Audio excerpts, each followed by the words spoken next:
सुप्रभात बच्चों।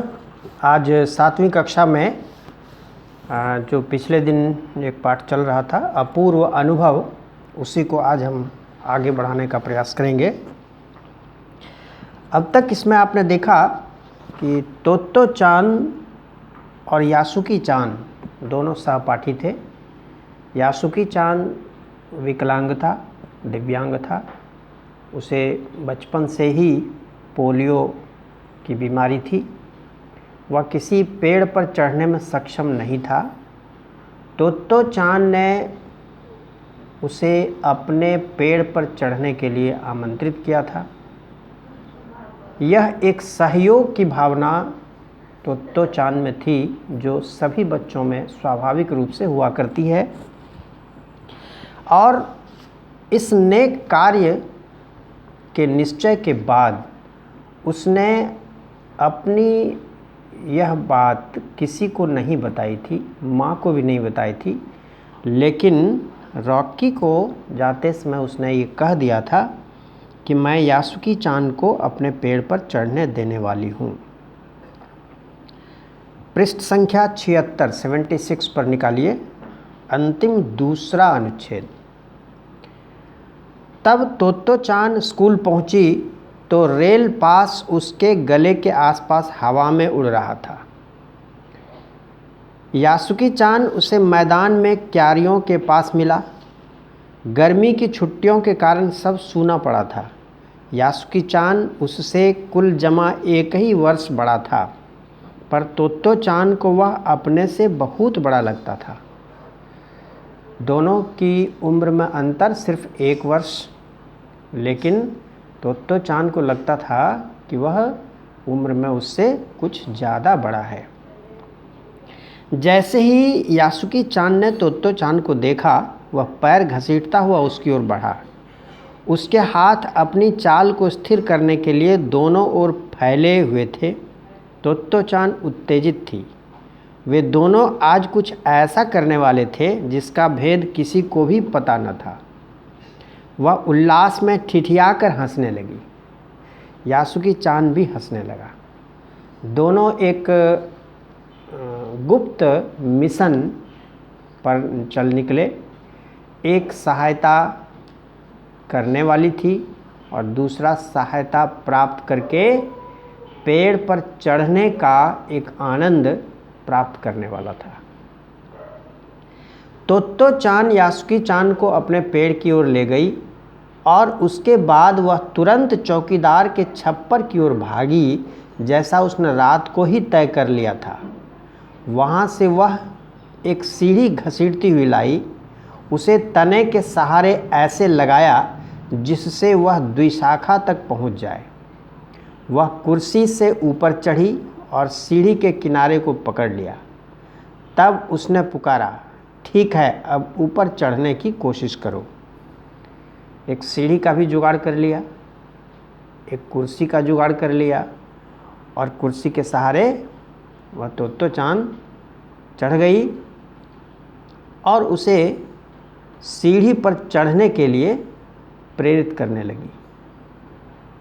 यासुकी चान के हाथ पैर इतने कमज़ोर थे कि वह पहली सीढ़ी पर भी बिना सहारे के चढ़ नहीं पाया। इस पर तोत्तो चान नीचे उतर आई और यासुकी चान को पीछे से धकियाने लगी। धक्का दे करके पीछे से सहारा दे करके उसको चढ़ाने का प्रयास करने लगी। पर तोत्तो चान थी छोटी और नाजुक सी, इससे अधिक सहायता क्या करती। यासुकी चान ने अपना पैर सीढ़ी पर से हटा लिया और हताशा से सिर झुकाकर खड़ा हो गया।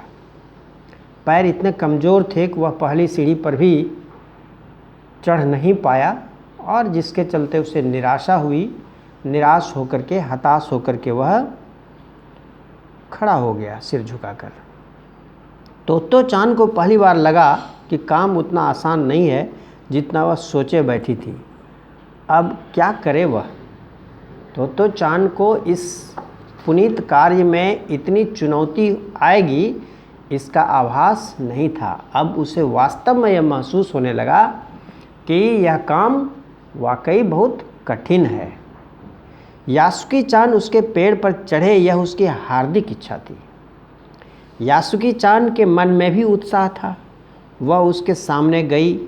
उसका लटका चेहरा इतना उदास था कि तोतो चान को उसे हंसाने के लिए गाल फुलाकर तरह तरह के चेहरे बनाने पड़े। दोनों की हार्दिक इच्छा थी, लेकिन एक के पास शक्ति का अभाव था और दूसरे के पास साहस का अभाव था। तो दोनों में एक ही इच्छा थी कि वे पेड़ पर चढ़े। तोतो चान हिम्मत हारने वाली नहीं थी। उसने हतोत्साहित यासुकी चान को तरह तरह से मुंह बना करके उसकी हताशा को, उसकी निराशा को दूर करने का प्रयास किया। ठहरो, एक बात सूझी है।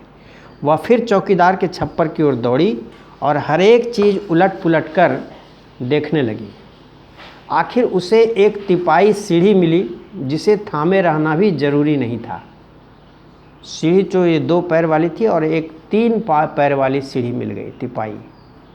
उसको थामे रहना भी जरूरी नहीं था। वह उस सीढ़ी को, तिपाई सीढ़ी को ले आई। वह तिपाई सीढ़ी को घसीट कर ले आई तो अपनी शक्ति पर हैरान होने लगी।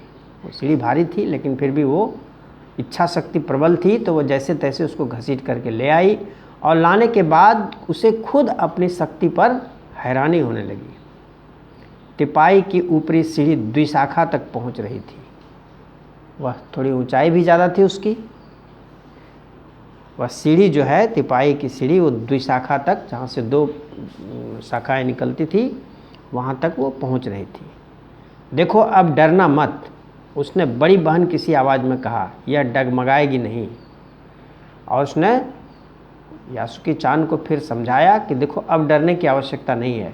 यह सीढ़ी डगमगाएगी नहीं, हिलेगी नहीं, यानी इससे गिरने का कोई चांस नहीं है। इसलिए तुम अब हिम्मत के साथ इस पर चढ़ो। यासुकी चान ने घबराकर तिपाई सीढ़ी और पसीने से तरबतर तोतो चान की ओर देखा। उसे भी काफ़ी पसीना आ रहा था। उसने पेड़ की ओर देखा और तब निश्चय के साथ पांव उठाकर पहली सीढ़ी पर रखा। हिम्मत बंधाने के बाद और तमाम परेशानियों के बावजूद उसने हिम्मत की और फिर पहली सीढ़ी पर उसने अपने कदम रखे। उन दोनों को यह बिल्कुल भी पता न चला कि कितना समय यासुकी चान को ऊपर तक चढ़ने में लगा। समय तो लगा। ऊपर का ताप उन पर पड़ रहा था, पर दोनों का ध्यान यासुकी चान के ऊपर तक पहुंचने में रमा था। तेज धूप थी, लेकिन वह धूप इसलिए नहीं महसूस हो रही थी क्योंकि उन दोनों का ही मन एक निश्चित कार्य में लगा हुआ था। तोतो चान नीचे से उसका एक एक पैर सीढ़ी पर धरने में मदद कर रही थी। तोतो चान प्रयास कर रही थी कि वह जैसे भी हो उस सीढ़ी पर चढ़ते हुए पेड़ पर पहुँचे। अपने सिर से वह उसके पिछले हिस्से को भी स्थिर करती। यासुकी चान पूरी शक्ति के साथ जूझ रहा था और आखिर वह ऊपर पहुंच गया। उस लड़की ने पूरी ताकत के साथ, पूरी हिम्मत के साथ उसको, यासुकी चान को पेड़ पर पहुंचा ही दिया। हुर्रे! पर उसे अचानक सारी मेहनत बेकार लगने लगी। तोतो चान तो सीढ़ी पर से छलांग लगाकर द्विशाखा पर पहुंच गई, पर यासुकी चान को सीढ़ी से पेड़ पर लाने की हर कोशिश बेकार रही। वह सीढ़ी पर ही आकर के रह गया। तोतो चान तो चढ़ गई, लेकिन वह बेचारा सीढ़ी पर ही रह गया। वह पेड़ पर चढ़ नहीं सका। यासुकी चान सीढ़ी थामे तोतो चान की ओर ताकने लगा। तोतो चान की रुलाई छूटने को हुई। उसने चाहा कि यासुकी चान को अपने पेड़ पर आमंत्रित कर तमाम नई नई चीज़ें दिखाए।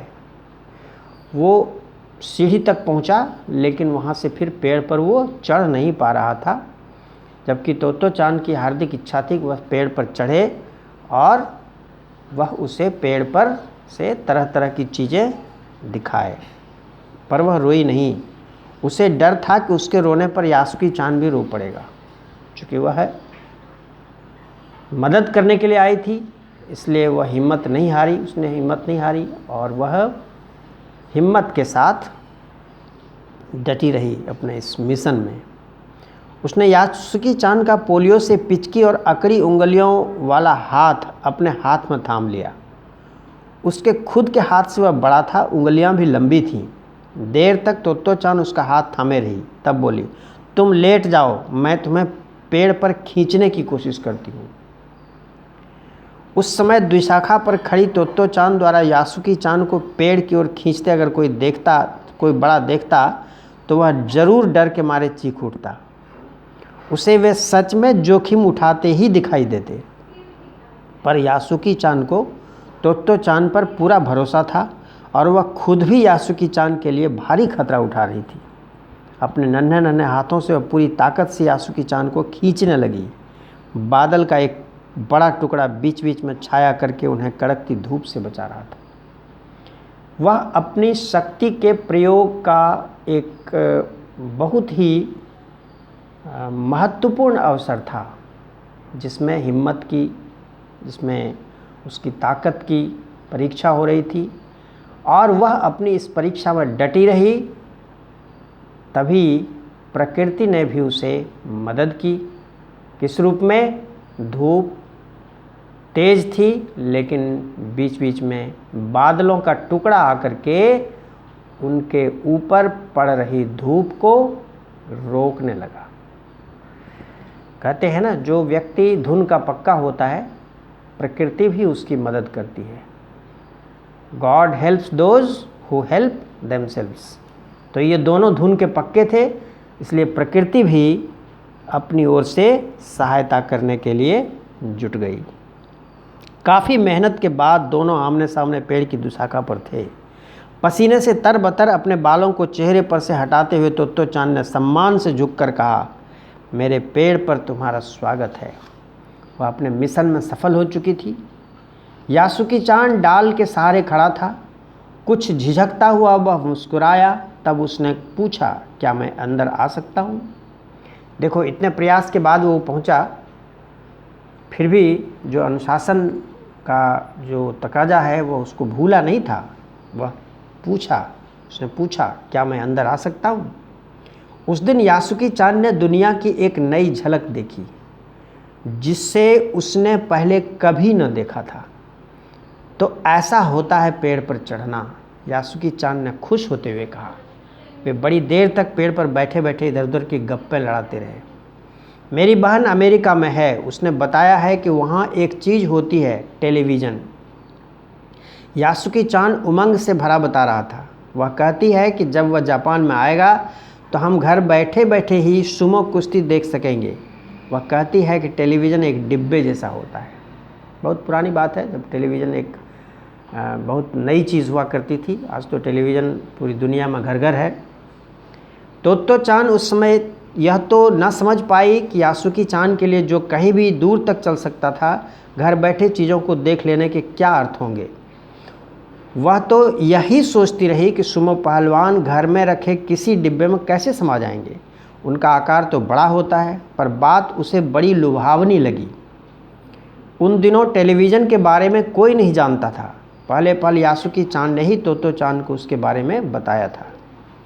पेड़ मानो गीत गा रहे थे और दोनों बेहद खुश थे। यासुकी चान के लिए पेड़ पर चढ़ने का यह पहला और अंतिम मौका था। तो तोत्तो चान और यासुकी चान अपने इस मिशन में सफल हुए। जब धुन का पक्का आदमी होता है तो सफलता उसे मिलती ही है। इसको आप पढ़ेंगे और फिर इसके कठिन शब्दों को अपनी कॉपी में लिखेंगे। बाकी हम अगली कक्षा में करेंगे। ठीक है, धन्यवाद।